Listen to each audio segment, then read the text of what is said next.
Muito bem, pessoal, aqui quem fala com vocês é o Pablo. Bom, pessoal, nesse vídeo aqui vamos falar sobre as ações do Banco do Brasil, pessoal, e essa alta que a gente teve aí no Banco do Brasil. Será que agora o Banco do Brasil pode decolar na bolsa, pessoal? Até porque o Banco do Brasil sobe mais de 7% em apenas uma semana. Será que é um movimento de reversão e agora as ações vão engatar um ciclo de alta forte? Porque vocês sabem que o Banco do Brasil já vinha numa tendência de queda violenta, né? Desde o resultado ali do primeiro trimestre. Aparentemente a ação chegou a testar este fundo de R$ 18 e agora a ação tem se recuperado. Vamos definir se essa alta é meramente especulativa, um voo de galinha, ou agora é um movimento de reversão no Banco do Brasil e agora parece ser uma oportunidade mais óbvia. Mas antes de falarmos sobre tudo isso, pessoal, já peço para que vocês se inscrevam no canal e macetem aí o dedão no like, tá bom? Sem mais enrolação, pessoal, vamos falar aqui então sobre Banco do Brasil. O Banco do Brasil, ele representa a maior posição da carteira do canal. E eu tenho 68% da minha carteira nas ações do Banco do Brasil. Claro que eu não peguei um aporte direto e comprei tudo de Banco do Brasil, tá? Eu fui acumulando essa posição no longo prazo, por isso que ele tomou uma proporção grande da carteira. E agora, com esta alta que tem acontecido, vamos verificar se de fato é um movimento ascendente, se isso vai continuar se perpetuando ou se é de fato, né, um voo de galinha e a ação vai voltar a cair. Primeiramente, pessoal, que ninguém tem bola de cristal, tá? A gente pode ter o indicador que for, o cálculo que for, tudo que tiver aqui de importante não interessa. O mercado, no curto prazo, ele é irracional e a ação pode tanto subir quanto cair. Tudo pode acontecer. Por isso que você não pode ficar se baseando em decisões de curto prazo e ficar aficionado nisso aqui. Isso aqui pouco importa. O que você tem que, de fato, se preocupar são os resultados das empresas. Isso aqui eu sempre falo no canal. E aí, pessoal, o Banco do Brasil aparentemente tem enfrentado um ano muito difícil relativo à inadimplência. A mesma coisa que aconteceu no Bradesco, lá no ano de 2022, o Banco do Brasil tem sofrido agora com a questão do agro. O agro está ali com uma inadimplência muito alta por conta da queda do preço das commodities, né? O Banco do Brasil, para quem não sabe, ele é um banco cíclico tecnicamente, pelo menos parcialmente cíclico, porque 1/3 da sua carteira de crédito está ligado ao agronegócio, ao banco do agronegócio aqui no país, né? E faz com que nesses cenários complicados, com alta da inadimplência, produtores rurais tendo dificuldade para conseguir negociar, né, o seu crédito e, consequentemente, preço das commodities que seguem caindo por questões climáticas, o preço da soja desabou, o preço, né, do milho desabou, o Banco do Brasil vai ser impactado. O que acontece quando a gente tem uma queda no preço da soja? É um efeito cascata, né, pessoal? Queda no preço da soja, produtor rural não consegue financiar e os que financiam acabam dando calote, não conseguem pagar os juros, né? E a inadimplência do banco tende a aumentar. Isso faz com que machuque o resultado. Por isso que o lucro do Banco do Brasil neste TRI veio muito fraco. Perceba que veio de 3,8 bilhões, tá? Portanto, nessa tempestade toda, teve um ponto positivo. Qual? O guidance, tá? O Banco do Brasil deu a projeção de lucro para este ano, que era o que o mercado estava com mais medo. O mercado nem estava tanto não estava, né, dando tanta bola para o lucro líquido ou, de fato, o lucro líquido para este ano. Ele estava pouco se importando. O que o mercado, de fato, está se importando é as projeções.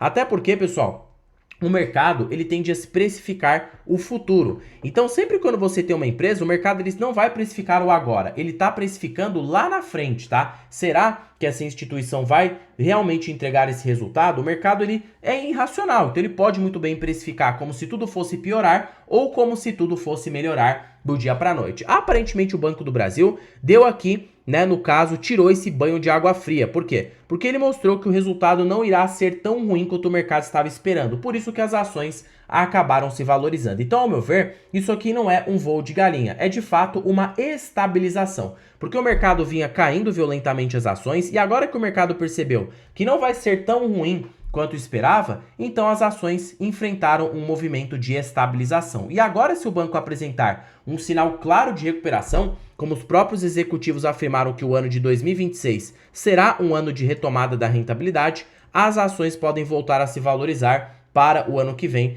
de uma forma mais consistente. Eu enxergo que agora ficará lateralizada, entre quedas e altas. Isso aqui é a minha opinião. Por quê? Basta a gente olhar para os números. O Banco do Brasil para este ano pretende entregar um resultado de 21 a 25 bilhões, tá? Vamos supor que ele fique no meio do caminho, ou seja, a projeção aqui de 23 bilhões. Eu não estou sendo nem tão otimista e também não estou sendo tão pessimista, até porque se ele tiver uma retomada ali no quarto trimestre de 2025, já vai fazer com que o resultado suba um pouco, tá? Com o crédito dando uma aliviada e o crescimento do Banco do Brasil já voltando ali numa espiral de alta no longo prazo, né?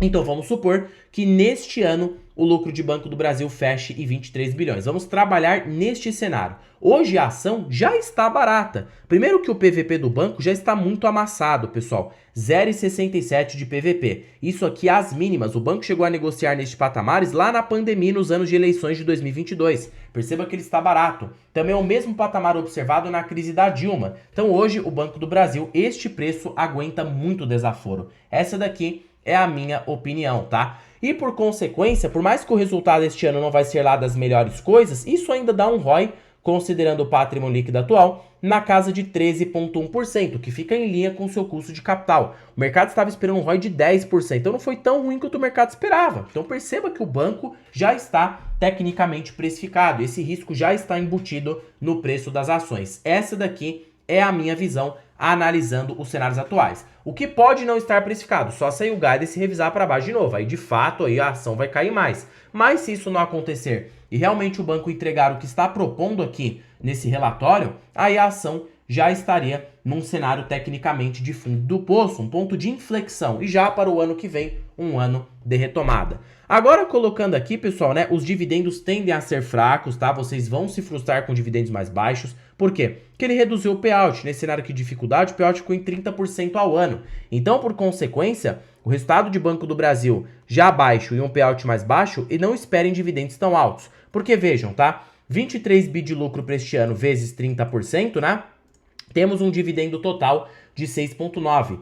Dividido aqui pela quantidade de ações, a gente tem um LPA provável de 1,20 para este ano, pessoal. O que foi entregue até agora foi R$ 1,06, tá? Então ainda o que tem a pagar em Banco do Brasil para ele fechar com a convergência de 30% de payout são 14 centavos por ação, tá? Já dado de que o banco já pagou ali bastante dividendo relativo a 2025. E aí, considerando o quarto tri, pode ser que tenha ali mais uns 10 centavos. Então ainda falta aí uns 24 centavos por ação, tá? Então, este ano o dividendo vai ser bem baixo mesmo, ficando dentro de 25 a 1,30 por ação. Dividido por esta cotação atual de 20,66, a gente tem um dividendo de 6%. Então, perceba que no cenário mais nebuloso, o Banco do Brasil ainda vai pagar 6%, né, de dividendo projetivo. O que o mercado pode não estar precificando ainda, tá? Ou seja, precificando de alta, não estou falando de baixo, uma retomada. Se acontecer de fato essa retomada nos lucros, o banco vai subir o payout novamente, vai voltar à normalidade, 40% a 45%, e aí o lucro líquido sendo mais alto, consequentemente, né, terá um potencial de apreciação mais elevado. Já que o Banco do Brasil hoje, com o valor de mercado atual em bolsa de 120 bilhões de reais, ele já está muito barato, porque vejam só, pessoal, 121 bi dividido por 23, temos um preço-lucro de 5,6. Então perceba que o banco está descontado, dado de que a média é de 6,5 a 7 vezes, tá? E em cenário de euforia, o Banco do Brasil já chegou a ser negociado em mais de 10 vezes de preço sobre lucro. Então ele tem esse potencial de apreciação bastante interessante. Com o PVP também depreciado, aí que fica interessante. Fora que olhem esse estudo, né, aqui de Banco do Brasil. Em cenários de euforia, o banco já chegou a subir mais de 1.500%. Olha esse outro cenário aqui, 2016, após crise, depois o banco se recuperou, subiu 300%. E o mesmo cenário parece estar se repetindo. A história, ela não é igual, mas ela rima, tá? E olha só, o PVP do banco está nas suas mínimas, igual no ano de 2016, igual no ano de 2004. Em cenários de alta, percebe-se que ele sobe mais de 500 a 200% facilmente. Quem consegue abocar nesse período faz excelentes negócios, tá? E, consequentemente, o Banco do Brasil, mesmo ali com a queda recente, entregou 18,5% ao ano. Imagina um novo ciclo de alta, aí que a ação vai entregar um retorno embutido de mais de 20% ao ano. E esse retorno em Banco do Brasil faz muito sentido, porque se a gente utilizar aqui uma métrica muito simples, ó, a métrica, né, de Menos payout de 30% vezes ROI médio, que foi na faixa de 15,5% ao ano, ele teve um crescimento de 10,5%. Aí o dividend yield médio do banco ficou na faixa de 8,5%, retorno embutido no preço da ação de 19% ao ano, que se aproximou exatamente nesse estudo aqui de que a ação entregou 18,5% ao ano. E utilizando outros múltiplos de valuation, o Banco do Brasil também está muito barato, mesmo nesse cenário nebuloso. Agora quer ver, de fato, se tiver uma retomada, aí que o banco pode estar consideravelmente de graça, tá? Bom, múltiplo do Graham, 22,5 vezes um LPA na faixa de 3,80, tô sendo bem conservador, supondo um guidance baixo, vezes aqui, né, um VPA de 30,50, supondo que o PL fique aqui, né, estabilizado, patrimônio líquido que não é, com resultado positivo, o patrimônio líquido tende, consequentemente, a aumentar. Temos aqui R$51 de preço justo e dividido pela cotação atual de R$20, a gente tem um potencial de valorização de 155% nas ações do Banco do Brasil. Então, o potencial de alta de 155% aliado, consequentemente, a dividendos, pode ser um bom carrego no longo prazo, tá? E olha só que legal, pessoal. Hoje, no indicador do Peter Lynch, que mede a taxa de crescimento da empresa juntamente com o PL, o Banco do Brasil está dado, porque 5,26 dividido por 10,5, temos um PEG ratio de 0,50. O Peter Lynch falava que já abaixo de 0,60 a ação estava muito barata, e abaixo de 1 já é barato. Então hoje o Banco do Brasil está com mais de 50% de desconto em relação à sua média histórica, tendo que se apreciar 100% para ser cotado pela média do PEG ratio do Peter Lynch. E mesmo se o banco ficasse lateralizado no seu lucro, a gente ainda teria um ROI médio de 13, que traria um potencial de crescimento de 7 a 8% ao ano, que pelo PEG ratio do Lynch ainda está em 0,60 e 0,70. Então no pior cenário, Banco do Brasil já está excessivamente descontado. Por isso que eu não vejo pânico. Infelizmente, pessoal, as oportunidades, elas não aparecem quando tudo vai bem, tá? Porque o mercado ele sempre vai precificar por múltiplos mais altos. Mas quando a gente sabe que é uma crise pontual e o Banco do Brasil já enfrentou diversas crises no passado e sempre se recuperou, a gente olha que é uma oportunidade. Olha lá, 2020, na pandemia, o lucro caiu, o banco recuperou. 2015, o lucro líquido desabou mais de 40%. O banco recuperou em seguida. E lá no ano de 2012 foi ainda pior. O lucro líquido do banco chegou a desabar. Chegou até a apresentar aqui um leve prejuízo pontual. E em seguida se recuperou. Então, se o Banco do Brasil já no passado enfrentou cenários piores e se recuperou, por que que não, nesse cenário, ele não iria se recuperar? Já que isso aí é muito culpa por parte do cenário externo. Ou seja, agro ruim, né? Inadimplência em alta. E isso faz com que o banco se prejudique. Mas quando tudo virar ao contrário, o banco voltar a lucrar consequentemente, aí sim, né? Consequentemente, você vai verificar que pode ter sido uma excelente oportunidade. O grande problema de tudo isso é você ter coragem para comprar, porque é muito difícil, né? Você olha a faca caindo, caindo, caindo e você pensa, nossa, nunca tem fundo, a ação vai para 15, vai para 10, vai para 5, mas a gente não tem bola de cristal. Você tem que focar no que você tem controle e comprar quando tudo está dando ruim, pessoal. Não tem o que fazer, tá? O cenário bom de aumentar a posição em uma boa empresa é quando uma empresa boa está passando por um mau momento pontual. Esse seria a melhor oportunidade do mercado financeiro, tá? E quando se recuperar, muitas pessoas vão falar assim, ah, eu deveria ter comprado, deveria ter me posicionado. E esse cenário lembra muito lá o ano de 2015 das elétricas, que as elétricas sofreram pesado no lucro líquido, algumas chegaram até ter quase prejuízo. Mas todo mundo sabia que era uma crise passageira, não iria quebrar, porque tecnicamente se as elétricas quebrassem, todo mundo ficaria, né, sem tomar banho. E o resultado de elétricas crescem acima da inflação. Consequentemente, isso faz com que fique acima do esperado, né? Então, quando tudo recupera, aí já é tarde demais. Você tem que ter coragem para comprar nesses momentos de dificuldade. Lembrando que nada se trata de recomendação de compra ou de venda. Hoje, olhando para valuation e perspectiva, o Banco do Brasil está muito barato. E supondo que no ano que vem o Banco do Brasil vai se recuperar para um lucro líquido de 28 bilhões, você pode estar comprando um banco por 4,3 vezes de preço-lucro. E supondo lá no ano de 2027 que o banco recuperar quase todo o seu lucro na faixa de 35 bilhões, você estaria comprando um banco de 3,4 vezes no longo prazo, trazendo um potencial de rentabilidade bem expressivo. E seu yield on cost lá na frente poderia ser extremamente elevado, tá? Então, eu acho que esta queda, se você tem um pouco de paciência com uma visão de 2 anos a 3 anos, pode ser uma belíssima oportunidade, assim como também aconteceu no Bradesco. E detalhe que ninguém te fala, que ainda temos uma bolsa barata, fluxo de capital estrangeiro não está forte no Brasil, Selic está nas alturas, então engatando tudo pode favorecer o Banco do Brasil. Queda na Selic, melhora no agro e o banco já conseguindo recuperar essa rentabilidade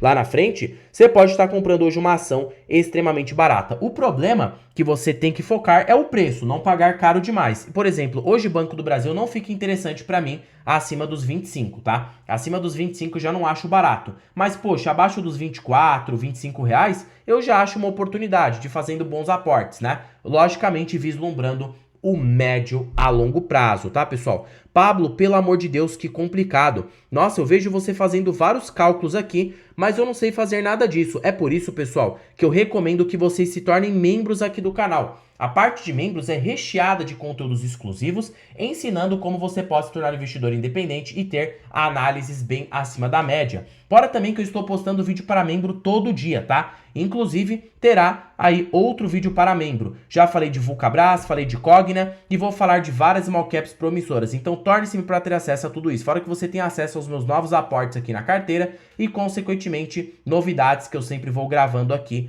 para vocês, tá? Tá bom, Pablo, eu vou me tornar membro, mas será que você tem alguma outra oportunidade que me proporcione em tempo real para que eu possa mitigar o meu risco e ter um potencial de rentabilidade bem acima da média? É por isso que para vocês que ficaram comigo até o final, eu estou com outra belíssima oportunidade aqui para vocês. A planilha das ações mais baratas da bolsa. Pessoal, essa planilha é supimpa, ela é show de bola. Primeiro de conversa que ela é totalmente vitalícia. Uma vez que você investir nessa planilha, ela é sua para sempre, para a sua vida toda. Ou seja, é mais barato do que o preço de uma pizza, pessoal. Aquela pizza que você paga ali no mês, essa planilha está mais barata do que isto, tá? Segundo fator, ela é totalmente automatizada. Além de conter mais de 100 ações aqui nessa planilha, pessoal, você ainda em tempo real vê ela totalmente automatizada. A cada balanço trimestral de uma empresa, a cada segundo, a qualquer minuto, a qualquer momento, todas as projeções dessa planilha são atualizadas sem que você tenha que fazer nada, porque já tem algoritmos que fazem isso aqui para você, tá? Então, isso é uma belíssima oportunidade. E terceiro fator, pessoal, ela contém, consequentemente, os melhores indicadores da bolsa do mercado financeiro, dos grandes investidores. Décio Bazin, Benjamin Graham, Peter Lynch, e tem aqui o ranking das ações mais baratas pela Magic Formula, do John Bogle, que conseguiu uma rentabilidade acima de 40% ao ano. Fora que você tem preço teto projetivo. Tá bom, Pablo, onde estará o link para adquirir essa belezura? Eu me interessei, tá? Estará na descrição deste vídeo, primeiro comentário fixado e também estará aqui na bio do canal. Basta você clicar em mais e você vai ser direcionado para adquirir a planilha das ações mais baratas aqui no Brasil, tá? E, consequentemente, você se tornando membro do canal e tendo a planilha, isso já traz para você um potencial de oportunidade bem expressivo no médio a longo prazo, tá? Pessoal, por este vídeo aqui é isso. Não se esqueçam de se inscreverem no canal, compartilhem esse vídeo, deixem nos comentários sugestões e macetem o dedo no like, porque ajuda muito no engajamento. Lembre-se, pessoal, que é muito importante que você garanta sua inscrição. E quanto mais likes tiver, mais eu percebo que vocês gostam do conteúdo abordado e eu trago tópicos similares aqui para vocês, tá bom? E comentem se vocês têm Banco do Brasil e qual é a sua perspectiva no médio e longo prazo. Bom, pessoal, terminando o vídeo por aqui. Fique com Deus até um próximo vídeo e fui!